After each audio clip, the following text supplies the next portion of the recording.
Hello students, आज के इस वीडियो में हम व्यष्टि अर्थशास्त्र से रिलेटेड एक टॉपिक का अध्ययन करने वाले हैं जिसे आगम के नाम से जाना जाता है। अपने पिछले वीडियो में हमने विभिन्न प्रकार की लागतों के बारे में जाना था कि किस प्रकार से एक उत्पादक को उत्पादन के दौरान कौन कौन सी लागतों को वहन करना पड़ता है। जब उत्पादक उत्पादन को बेचता है बाजार में तो उससे जो आय प्राप्त होती है उसे ही आगम कहा जाता है। किसी वस्तु की विभिन्न इकाइयों से प्राप्त जो मुद्रा प्राप्त होती है, जो मनी प्राप्त होती है, उसे ही आगम की संज्ञा दी जाती है। तो आज के इस वीडियो में हम आगम क्या होती है, सीमांत आगम किसे कहा जाता है, कुल आगम किसे कहा जाता है, औसत आगम किसे कहा जाता है और विभिन्न प्रतियोगिताओं में, चाहे वो पूर्ण प्रतियोगिता हो, एकाधिकार हो, अपूर्ण प्रतियोगिता हो, अल्पाधिकार हो, किस प्रकार से आगम वक्र होते हैं, इन सभी चीजों का आज हम विस्तार से अध्ययन करेंगे। तो सबसे पहले हम ये जानते हैं आगम का अर्थ किसे कहा जाता है। आगम से तात्पर्य किसी भी वस्तु के विक्रय से प्राप्त होने वाली आय को ही आगम की संज्ञा दी जाती है। जैसे मान लीजिए एक उत्पादक है, वो 100 वस्तु बेचता है और एक वस्तु 10 रुपए में बेचता है, तो आगम होगा, कुल आगम होगा P गुणा Q बराबर 100 गुणा 10 दैट इज 1000। यानी किसी भी वस्तु के विक्रय से जो प्राप्त आय होती है उसे ही आगम की संज्ञा दी जाती है। और आगम ज्ञात करने के लिए क्या करते हैं, कुल आगम ज्ञात करने के लिए वस्तु की बिक्री की इकाइयां को कीमत से गुणा करके कुल आगम प्राप्त किया जाता है। तो देखिए कुल मिलाकर 3 प्रकार के आगम की हम बात करेंगे। सबसे पहले कुल आगम किसे कहा जाता है, किसी वस्तु की विभिन्न इकाइयों के विक्रय से प्राप्त आय को ही कुल आगम की संज्ञा दी जाती है। और कुल आगम निकालने के लिए क्या करते हैं, टोटल रेवेन्यू बराबर प्राइस गुणा क्वांटिटी। अगर मान लीजिए 10 रुपए की वस्तु है और एक उपभोक्ता 1000 बेच रहा है, तो टोटल रेवेन्यू हो जाएगा, एक विक्रेता 1000 बेच रहा है तो 10 गुणा 1000 बराबर कुल आगम हो गया 10,000। मान लीजिए एक समोसे वाला 5 रुपए का समोसा देता है और दिन में 2500 समोसे बेचता है, तो टोटल रेवेन्यू हो जाएगा 5 गुणा 2500, यानी उसके पास 12,500 रुपए का कलेक्शन होगा।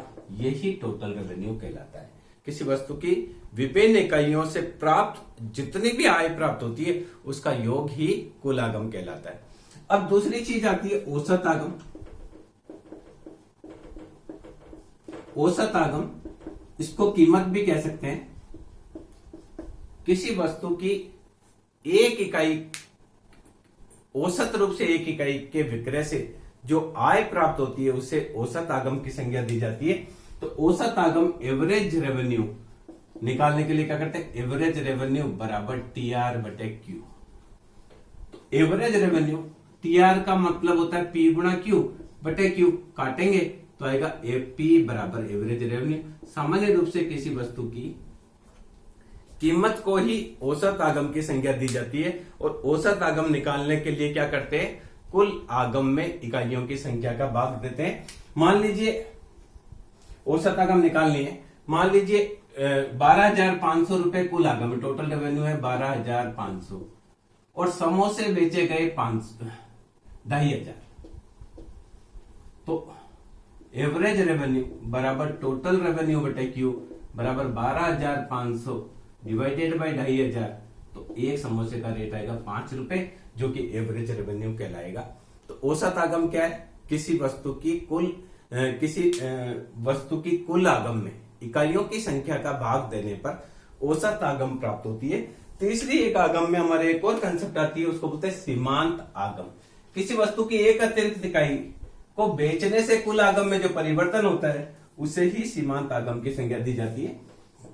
सीमांत आगम, इसको एमार्ट से शो किया जाता है किसी वस्तु की एक अतिरिक्त इकाई के विक्रय से कुल आगम में जो परिवर्तन होता है उसे ही सीमांत आगम देते की संज्ञा दी जाती है। एम आर बराबर चेंज इन टोटल रेवेन्यू बटे चेंज इन क्वांटिटी। देखिए कैसे निकालते हैं सीमांत आगम। मान लीजिए किसी वस्तु की 100 इकाई बेचने से 100 इकाई के बेचने से 10,000 रुपए प्राप्त होते हैं और 101 इकाई के बेचने से 10,200 रुपए प्राप्त होते हैं, तो मार्जिनल रेवेन्यू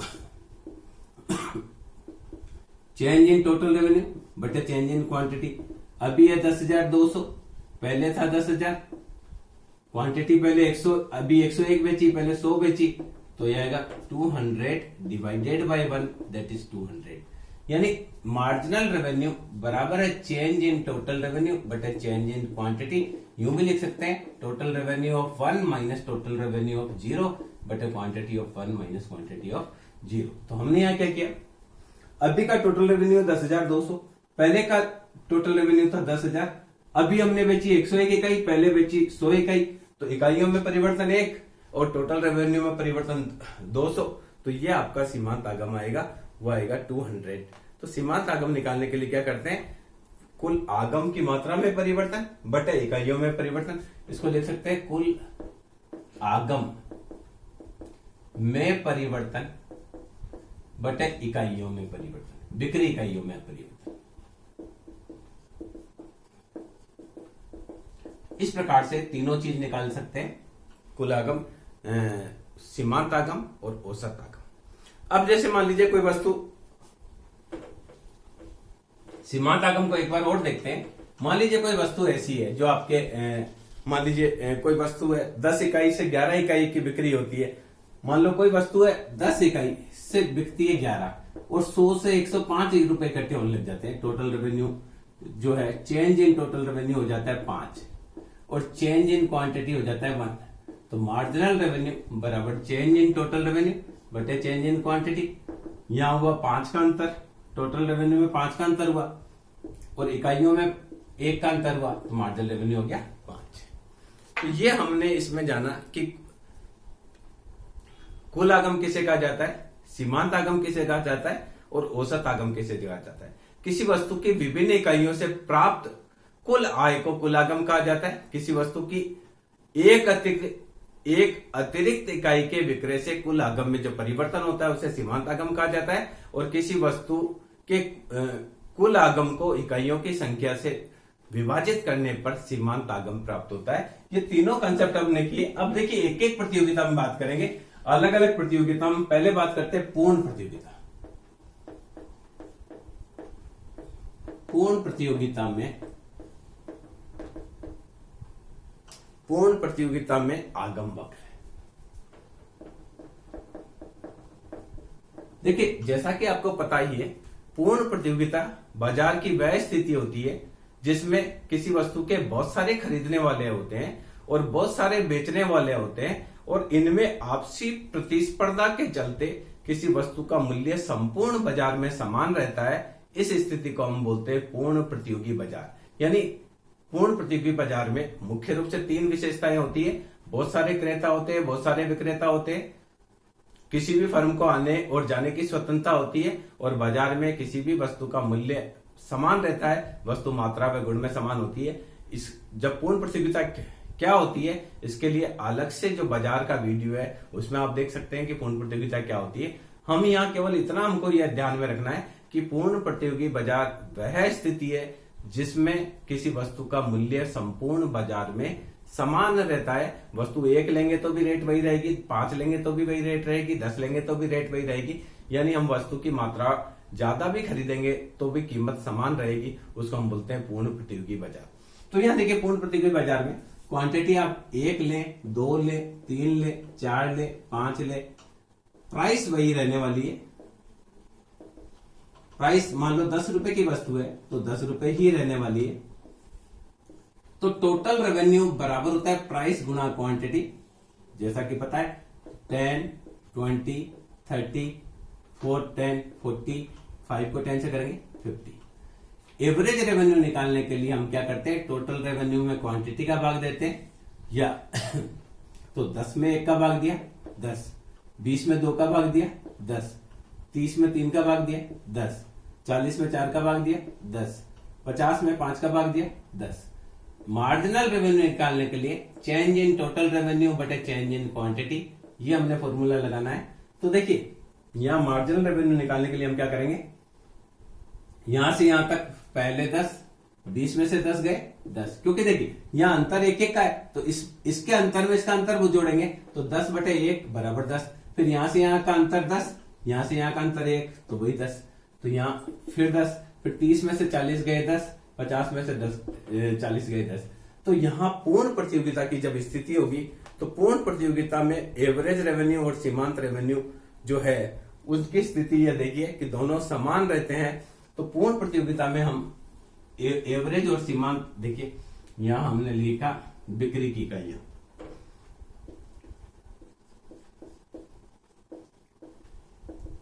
और यहां हम लिखेंगे एवरेज रेवेन्यू और मार्जिनल रेवेन्यू, दोनों 10-10 रहने हैं। तो पूर्ण प्रतियोगिता में AR बराबर MR वक्र इस प्रकार का होता है, P बराबर AR और MR, ये आगम वक्र होता है पूर्ण प्रतियोगिता का। तो पूर्ण प्रतियोगिता में क्या करना है, औसत व सीमांत आगम वक्र जो होते हैं वो एक सीधी खड़ी रेखा की बाती होती है, ये आपको ध्यान रखना है। दूसरी चीज देखिए, ये पूर्ण प्रतियोगिता की बात हुई। अब एकाधिकार की स्थिति में क्या होता है, सबसे पहले हमें ये जानना है कि एकाधिकार किसे कहा जाता है, यह ध्यान रखना है आपको। पूर्ण प्रतियोगिता में AR और MR ऐसा होगा। अब देखिए एकाधिकार की स्थिति जो है उसकी बात करते हैं। एकाधिकार सेकंड है, एकाधिकार बाजार की वह स्थिति होती है जिसमें किसी वस्तु का एक ही उत्पादक होता है, वही बनाने वाला होता है और वही बेचने वाला होता है, और वो ऐसी वस्तु का उत्पादन करता है जिसकी कोई निकट स्थानापन्न वस्तु मार्केट में अवेलेबल नहीं होती है। तो इस स्थिति को हम बोलते हैं एकाधिकार की संज्ञा। हमने पूर्ण प्रतियोगिता की एक और बात करनी थी, फिर एकाधिकार पर आएंगे। तो देखिए पूर्ण प्रतियोगिता में TR वक्र जो था उसको भी हम बना देते हैं। देखिए क्वांटिटी 1 2 3 4 5, टोटल रेवेन्यू, यहाँ प्राइस जो थी वो समान थी, 10 rupees 10 rupees 10 rupees 10 rupees 10 rupees. तो टोटल रेवेन्यू था 10 20 30 40 50। एवरेज रेवेन्यू यहाँ था 10 10 10 10 10, और मार्जिनल रेवेन्यू भी था 10 10 10 10 10। तो यहाँ टोटल रेवेन्यू जो है पूर्ण प्रतियोगिता में, आपको अगर TR की बात करें तो अगर यहाँ 0 है क्वांटिटी तो TR भी 0 होगा। तो पूर्ण प्रतियोगिता में TR इस प्रकार का होता है, और AR और MR इस प्रकार का होता है। एवरेज रेवेन्यू बराबर मार्जिनल रेवेन्यू बराबर प्राइस, ये बिक्री की इकाइयां। ये हमने TR की बात थोड़ा भूल गए थे तो वो हमने अभी बात कर ली। अब देखिए एकाधिकार की स्थिति किसको कहते हैं उस पर हम वापस बात करते हैं। एकाधिकार बाजार की वह स्थिति होती है जिसमें किसी वस्तु का एक ही उत्पादक होता है, वही बनाने वाला होता है और वही बेचने वाला होता है। कोई ऐसी वस्तु का उत्पादन करता है जिसका कोई निकट स्थानापन्न वस्तु भी अवेलेबल नहीं होती है। जैसे भारतीय रेल एक एकाधिकार है। आप चाहें कि मैं एक इंजन ले जाऊं, 4 डिब्बे ले जाऊं और अपनी रेल चलाऊं तो वो चलाने नहीं देंगे, क्योंकि उनकी रोड है। आप जो पटरियां हैं वो भारतीय रेलवे की है तो वो आपको अलाउ नहीं करेंगे। तो ऐसी एकाधिकार, जैसे बिजली की सप्लाई है उसमें एकाधिकार है, पानी की सप्लाई है उसमें सरकार का एकाधिकार है। कोई निजी व्यक्ति अपने कनेक्शन नहीं देता है, बिजली के भी कनेक्शन कोई निजी कंपनी नहीं दे सकती है। तो बाजार की वह स्थिति जिसमें किसी वस्तु का एक ही उत्पादक और विक्रेता होता है उसे एकाधिकार की संज्ञा दी जाती है। तो एकाधिकार की स्थिति में किस प्रकार से औसत आगम वक्र और सीमांत आगम वक्र होता है इसकी हम बात करते हैं। तो देखिए क्वांटिटी 1 2 3 4 5, देखिए एकाधिकार बाजार की वह स्थिति है जिसमें एक ही विक्रेता होता है, वही वस्तु को बनाता है वही बेचता है। पर होता क्या है, अगर वो कीमत ज्यादा रखता है तो वस्तु कम बिकती है, अगर उसको वस्तु ज्यादा बेचनी है तो उसको कीमत कम करनी होती है। तो यहां देखिए एकाधिकार की स्थिति में क्या होता है, प्राइस जो है प्राइस गिरती हुई होती है 10 9 8 7 6। तो तो यहाँ टोटल रेवेन्यू जो है, टोटल रेवेन्यू प्राइस गुना क्वांटिटी होता है।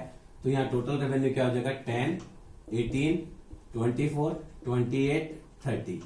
और एवरेज रेवेन्यू निकालना है तो आपको टोटल रेवेन्यू में क्वांटिटी का भाग देना है। तो देखिए 10 divided by 1 10, 18 divided by 2 9, 24 divided by 3 8, 7, 6।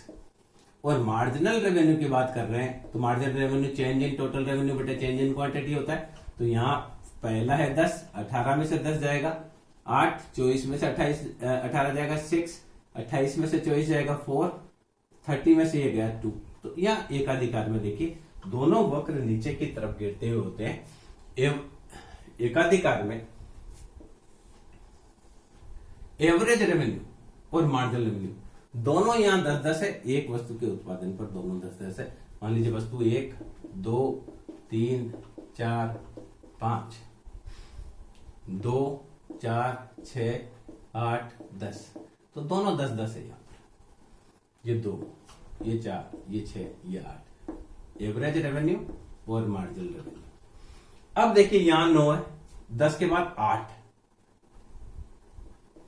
8 के बाद 6, 6 के बाद 4, 4 के बाद 2। ये तो देखिए मार्जिनल रेवेन्यू।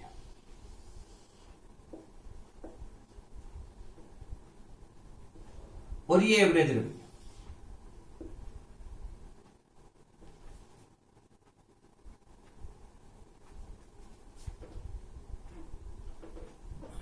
इसमें ये एवरेज रेवेन्यू थोड़ा धीरे धीरे गिरता है और मार्जिनल रेवेन्यू तेज गिरता है।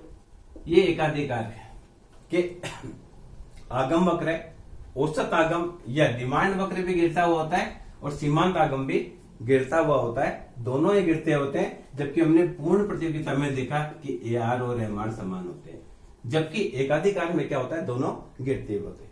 ये ध्यान रखना है कि एकाधिकार की स्थिति में ये वक्र जो गिरते हुए होते हैं उसमें एआर और एमआर के बीच में दूरी बराबर होती है। थोड़ी सी मैं एक और बात करता हूं कि एकाधिकार में आप चित्र बनाएंगे ना तो ये एवरेज रेवेन्यू और ये मार्जिनल रेवेन्यू ये बिल्कुल बराबर होते हैं बीच में से। यानी ये ए से लेके बी और सी ये दूरियां बराबर होती है। ऐसे आपको चित्र बनाना है। ये एवरेज रेवेन्यू या डिमांड कर्व भी इसको कहते हैं और ये मार्जिनल रेवेन्यू ये एकाधिकार के आगम वक्र।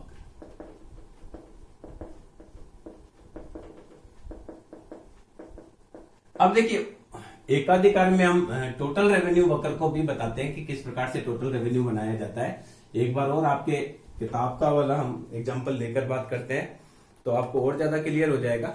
मान लीजिए इकाइयां क्वांटिटी 1, 2, 3, 4, 5। Total revenue 10, 16, 18, 18 and 16। 10, 16, 18, 18, 16। यानी अगर ज्यादा प्रोडक्शन करेगा तो रेवेन्यू कम प्राप्त होगा। हम इसको इसका प्राइस भी बना लेते हैं। देखिए ये प्राइस ये टोटल रेवेन्यू 10 ये हम बना देते हैं 10, 16, 18, 18 और 16। तो प्राइस क्या होगी 10 रुपए, ये होगी 8 रुपए, ये 6 × 18। अब यहां प्राइस क्या होगी 4 चौक 16, 4 पंजे 20 और यहां 5 × 15। देखिए एकाधिकार को वस्तु ज्यादा बेचनी है तो उसको कीमत क्या करनी पड़ेगी, कम करनी पड़ेगी। अब यहां देखिए एवरेज रेवेन्यू निकालते हैं। एवरेज रेवेन्यू बराबर टोटल रेवेन्यू बटे क्वांटिटी। ये एवरेज रेवेन्यू होगा। तो एवरेज रेवेन्यू निकालेंगे तो वो कब ये आएगा 10, 16 में 2 का भाग देंगे 8, 18 में 3 का भाग देंगे 6, 10, 8, 6। फिर आपका आएगा 4.5 और 3.25। वही है कीमत बराबर 10। मार्जिनल रेवेन्यू बराबर चेंज इन टोटल रेवेन्यू बटे चेंज इन क्वांटिटी। तो यहां मार्जिनल रेवेन्यू निकालेंगे तो देखिए यहां 10, फिर ये 6 बढ़ा, फिर ये 2 बढ़ा। अब मार्जिनल रेवेन्यू 0 हो गया, अब मार्जिनल रेवेन्यू -2 हो गया। ये जानबूझकर थोड़ा ऐसा लिया गया है ताकि आपको समझ में आए कि सीमांत आगम जो है वो नेगेटिव भी हो सकता है।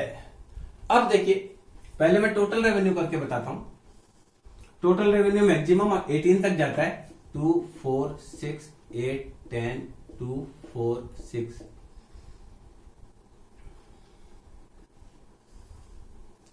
2 4 6। देखिए 2 4 6 8 10 12 14 16 18।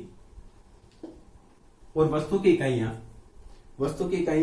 जीरो पर, देखिए क्वांटिटी जीरो होगी तो जीरो होगा, तो देखिए 1 2 3 4 5 6 1 2 3 4 5 तक है।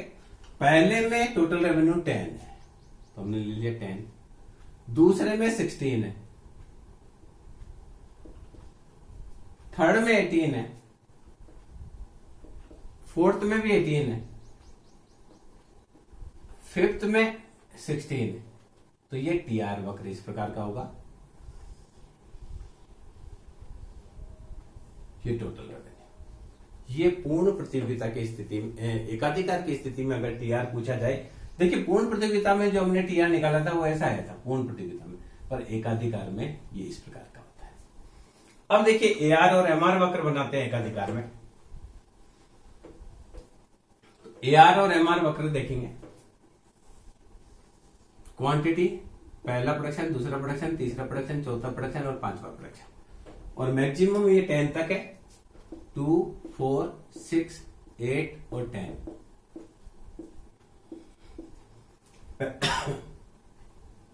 एमआर को प्लॉट करते हैं, फर्स्ट पे 10, सेकंड पे 6,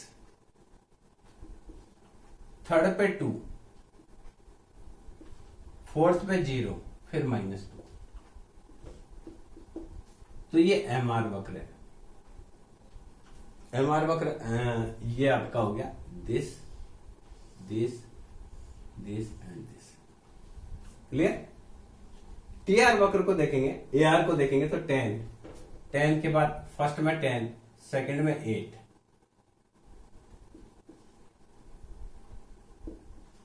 उसके बाद में थर्ड में 6, फोर्थ में 4.5, उसके बाद 3.25। तो ये एआर वक्र इस प्रकार से नीचे की तरफ होगा। ये एआर वक्र और ये एमआर वक्र। ये हमने बात की पूर्ण प्रतियोगिता, एकाधिकार की स्थिति में क्या होता है इसकी बात हमने करी। अब देखिए अपूर्ण प्रतियोगिता की बात करते हैं।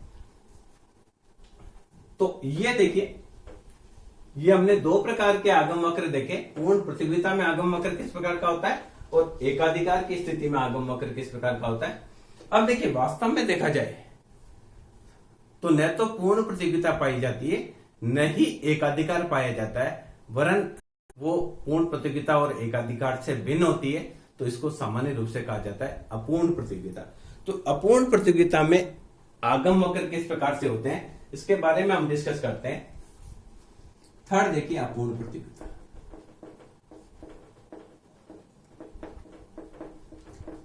ये बाजार की रियल स्थिति है कि बाजार में न तो पूर्ण प्रतियोगिता होती है न ही एकाधिकार होता है, वरन अपूर्ण प्रतियोगिता होती है जिसमें कुछ फर्में, एक वस्तु के उत्पादन की बहुत सारी फर्में होती है, हर फर्म का प्रोडक्ट अलग हो सकता है। तो अपूर्ण प्रतियोगिता में दो चीज की बात करेंगे हम, एकाधिकृत प्रतियोगिता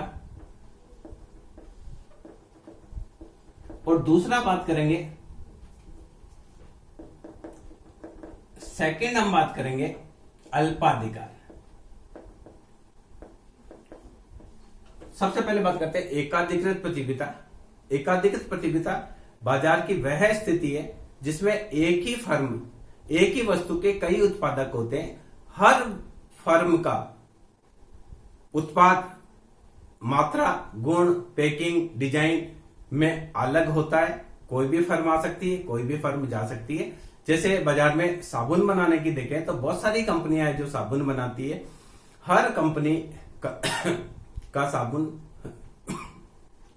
दूसरी कंपनी के साबुन से रंग में अलग हो सकता है, खुशबू में अलग हो सकता है, वजन में अलग हो सकता है, पैकिंग में अलग हो सकता है, डिजाइन में अलग हो सकता है, विज्ञापन से कृत्रिम अंतर उत्पन्न किया जा सकता है। कोई साबुन ये कहता है कि हमारा साबुन फ्रेशनेस ज्यादा देता है, कोई साबुन ये कह सकता है कि हमारा कीटाणुनाशक के रूप में ज्यादा यूज आता है, कोई अलग अलग जो है, सब नाने के साबुन है, पर हर साबुन अपने आप में एकाधिकारी भी है। अगर किसी को लक्स पसंद है तो लक्स उसके लिए एकाधिकारी के रूप में हो सकता है। तो बाजार में जब एक से अधिक एकाधिकृत प्रतियोगिता बाजार की वह स्थिति है जिसमें एक ही प्रकार की वस्तु के बहुत सारे उत्पादक होते हैं। कोई भी फर्म आ सकती है, कोई भी फर्म जा सकती है।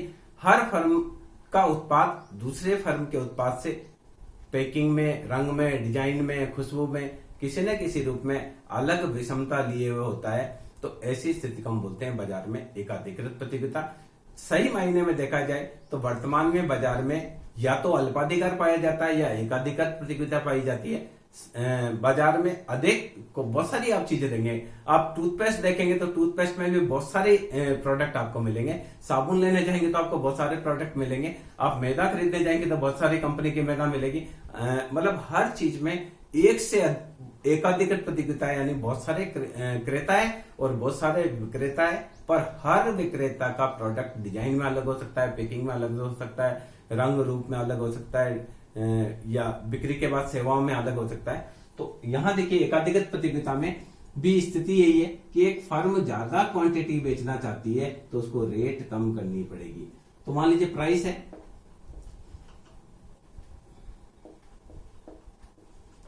अगर क्वांटिटी 10 है या 9 रुपए 50 पैसे, फिर 9 रुपीज, 8 रुपीज 50 पैसा, 8 रुपीज, 7 रुपीज 50 पैसा, ये प्राइस उसको चेंज करनी पड़ती है अगर ज्यादा बेचनी है। तो टोटल रेवेन्यू हुआ 10, 19, 27, 34, 40,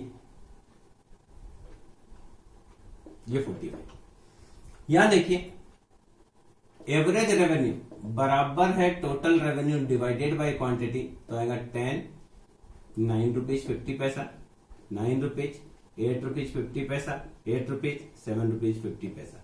और मार्जिनल रेवेन्यू आप लिखेंगे तो आएगा 10, 9, 8, 7, 6, 5।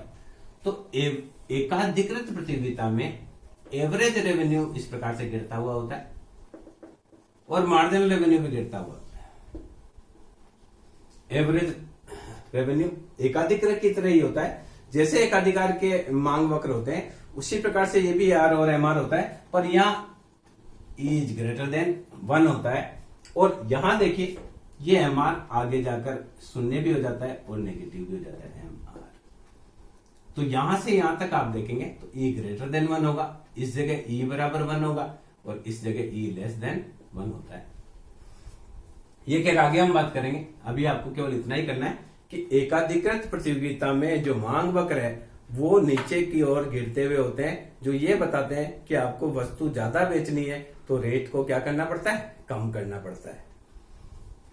इसके बाद देखिए अल्पाधिकार की स्थिति में हम रेवेन्यू वक्र देखते हैं। अल्पाधिकार बाजार की वह स्थिति होती है जिसमें कुछ ही वस्तु के उत्पादक होते हैं। अल्प यानी बहुत थोड़े से ही उत्पादक होते हैं। जैसे आप कोल्ड ड्रिंक लेने जाएंगे तो कुछ ही उत्पादक है जो कि कोल्ड ड्रिंक का विक्रय करते हैं। इसी प्रकार कोई मशीनरी का पार्ट लेने जाएंगे तो कुछ ही कंपनियां मशीन का पार्ट बनाती है। तो बाजार में जब अल्पाधिकार बाजार की वह स्थिति है जिसमें कुछ उत्पादकों के द्वारा बाजार में वस्तुओं का विक्रय किया जाता है, उसे अल्पाधिकार की संज्ञा दी जाती है। सामान्य रूप से जब कंपनियां होती है वो थोड़ी मात्रा में ही होती है, यानी हम उसको कह सकते हैं कि 10 से कम कंपनियां अगर किसी सेक्टर में है तो उसको हम अल्पाधिकार की संज्ञा देते हैं। अल्पाधिकार में एक और चीज होती है कि अगर एक फर्म कीमत कम करती है तो सभी फर्में उसका अनुसरण करती है। यानी मान लीजिए पेप्सी वाला रेट घटा देता है तो कोका कोला का भी रेट कम हो जाएगा, मिरिंडा का भी रेट कम हो जाएगा, थम्स अप का भी रेट कम हो जाएगा, स्प्राइट का रेट भी कम हो जाएगा, 7 अप का भी रेट कम हो जाएगा। पर एक फर्म अगर कीमत बढ़ाती है तो सारी फर्में उसका अनुसरण नहीं करती है। यानी ये मांग वक्र जो होता है इसमें किंग्ड होता है, अर्थात कीमत के घटने पर सभी फर्में कीमत घटाती है, पर एक फर्म अगर कीमत बढ़ाती है तो सभी फर्में कीमत नहीं बढ़ाती है। तो इस कारण अल्पाधिकार में जो मांग वक्र होता है वो किंग्ड होता है, ये आपको ध्यान में रखना है। तो यहां देखिए अल्पाधिकार में एवरेज रेवेन्यू इस प्रकार का होता है, ये देखिए किंग्ड, ये मोड़ का बिंदु होता है, और मार्जिनल रेवेन्यू जो है वो इस प्रकार से होता है। एवरेज रेवेन्यू और डिमांड कर्व इस प्रकार से बीच में से किंग्ड होता है, और मार्जिनल रेवेन्यू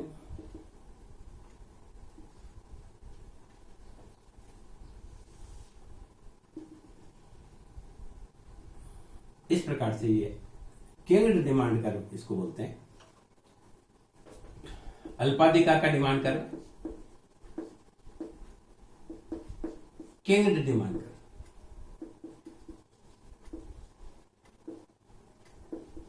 अर्थात इसमें क्या होता है कि जैसे ही एक फर्म कीमत कम करती है सभी फर्में कीमत कम कर देती है, पर अगर एक फर्म कीमत बढ़ाती है तो सभी फर्में उसका अनुसरण नहीं करती है, तो इसको किंग डिमांड कर्व की संज्ञा दी जाती है। जब हम अल्पाधिकार पढ़ेंगे तब उसको और ज्यादा डिटेल में पढ़ेंगे। तो यहां यह हमने जाना कि वास्तव में आगम किसे कहा जाता है, कुल आगम क्या होता है, सीमांत आगम क्या होता है, और औसत आगम किसे कहा जाता है। तो कुल आगम किसी वस्तु की विभिन्न इकाइयों से प्राप्त जो रेवेन्यू प्राप्त होता है, कुल बिक्री से, किसी भी वस्तु की बिक्री से कुल प्राप्त आय को ही कुल आगम कहा जाता है। किसी वस्तु की एक अतिरिक्त इकाई के विक्रय से कुल आगम में जो परिवर्तन होता है उसे सीमांत आगम कहा जाता है, और किसी वस्तु की औसत कीमत को ही औसत आगम की संज्ञा दी जाती है। पूर्ण प्रतियोगिता में जो होता है उसके बारे में हम एक बार और डिस्कस कर लेते हैं ताकि आपको सभी प्रतियोगिताओं में अच्छे से समझ में आ जाए। तो यहां देखिए पूर्ण प्रतियोगिता की बात है। पूर्ण प्रतियोगिता में कीमत समान रहती है, इस कारण औसत आगम और सीमांत आगम वक्र सीधी रेखा होती है। जबकि एकाधिकार की बात होती है तो एकाधिकार में रेट बड़ी तेजी से गिरती है। एक एकाधिकारी को ज्यादा बेच रहा है तो रेट बहुत तेजी से कम करनी पड़ती है। तो यहाँ AR और MR इस प्रकार का होता है, और यहाँ ये ध्यान रखना है इन दोनों के मध्य दूरी बराबर रहती है। तीसरा जो हमने बात करी एकाधिकृत प्रतियोगिता,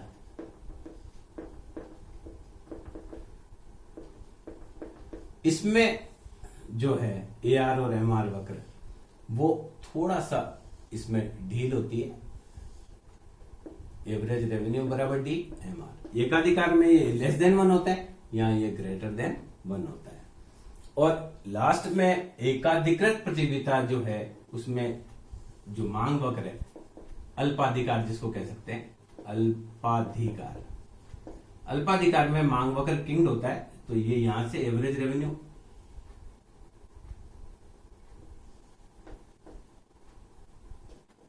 और मार्जिनल रेवेन्यू इस प्रकार से यहां किंग्ड होता है। यानी अगर एवरेज कॉस्ट बढ़ भी जाएगी, आगे बात करेंगे, तो भी एक फर्म अपनी कीमत को नहीं, इसमें मूल्य जड़ता होती है, यानी कीमत में आसानी से परिवर्तन नहीं होता है।